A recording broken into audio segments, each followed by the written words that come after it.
ലോകമെമ്പാടുമുള്ള വിശ്വാസികൾ ബലിപെരുന്നാൾ ആഘോഷിക്കുകയാണ്.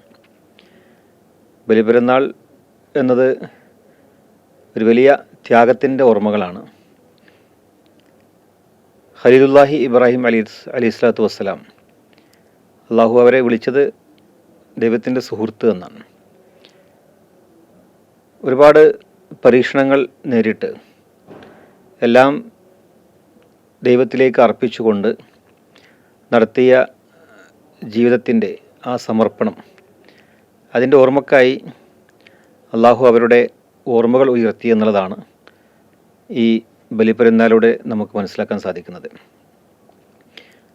ബലിപെരുന്നാൾ എന്ന് പറയുമ്പോൾ അത് കേവലം ഒരു ആഘോഷമല്ല, അത്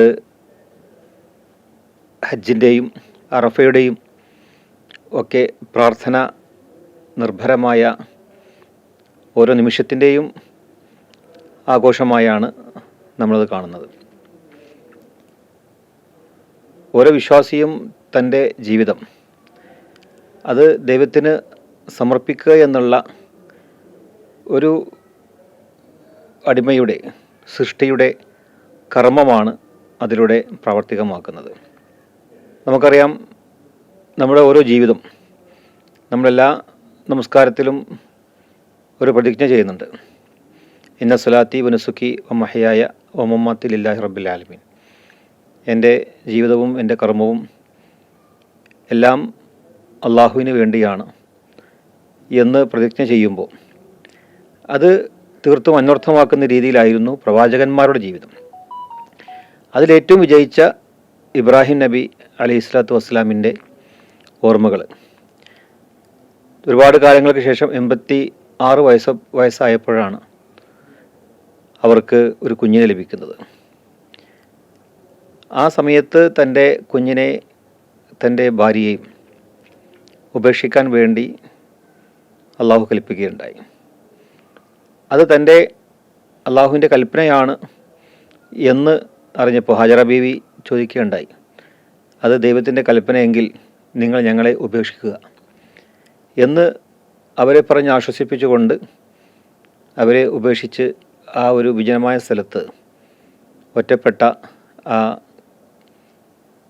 മാതാവും ആ ഒരു മകനും, അവിടെ നിന്നാണ് പിന്നീട് ഒരു വലിയ നവോത്ഥാനത്തിൻ്റെയും ഒരു വലിയ സ്മാരകത്തിൻ്റെയും ചരിത്രം തുടങ്ങുന്നത്. അവിടെ നിന്നാണ് സംസം പൊട്ടി വിടുന്നതും പിന്നീട് ലോകത്തിലുള്ള ഒരുപാട് കച്ചവട സംഘങ്ങൾ വെള്ളം തേടി ആ മരുഭൂമിയിലൂടെ പോയപ്പോൾ അവിടെ ഒരു വലിയ ഒരു കേന്ദ്രമായി മാറുകയും അത് ലോകത്തെ മുഴുവൻ മനുഷ്യരും അവിടെ എത്താനുള്ള കാരണമായി മാറുകയും ചെയ്തെന്നുള്ളതാണ്. അപ്പോൾ അവർ ചെയ്ത ഓരോ കർമ്മവും, തൻ്റെ മകനെ ഉപേക്ഷിച്ചപ്പോൾ ആ വെള്ളത്തിന് വേണ്ടി ഓടി നടക്കുന്ന സഫാ മറവയിലുള്ള ഓട്ടം, അതും പിന്നീടുള്ള വിശ്വാസികൾക്ക് ഹജ്ജിൻ്റെ കർമ്മമായി അള്ളാഹു അത് നിർബന്ധമാക്കി. മാത്രമല്ല, അവിടെ മകനെ അറുക്കാൻ വേണ്ടി പറഞ്ഞപ്പോൾ ജിബ്രീൽ അലൈഹി സ്വലാത്തു വസ്സലാം അറുക്കാൻ വേണ്ടി തുനിഞ്ഞു. അപ്പോഴാണ് ഒരു ആടിനെ ജിബ്രീൽ അലൈഹി സ്വലാത്തു വസ്സലാം കൊണ്ടുപോയി കൊടുക്കുന്നത്. അങ്ങനെ അതും അതിൻ്റെ ബലി ക്രമമായി എല്ലാ വിശ്വാസികളും നടത്തേണ്ട ഒരു കർമ്മമായി മാറുന്നു. അതുപോലെ തന്നെ ജംറയിലെ ഏറും, ഇതൊക്കെ ഒരു പ്രവാചകൻ നിക്ഷിപ്തമായ കാര്യങ്ങൾ ലോകത്തെ മുഴുവൻ വിശ്വാസികൾക്കും അത് ഒരു ദൃഷ്ടാന്തമായിക്കൊണ്ട് അത് അള്ളാഹുവിന് വേണ്ടി തൻ്റെ ജീവിതം സമർപ്പിക്കുമ്പോൾ അവനക്ക് കിട്ടുന്ന ഒരു ഏറ്റവും വലിയ ആദരവിൻ്റെ സൂചനയായാണ് ഈ ഒരു ആഘോഷത്തെ നമ്മൾ കാണുന്നത്.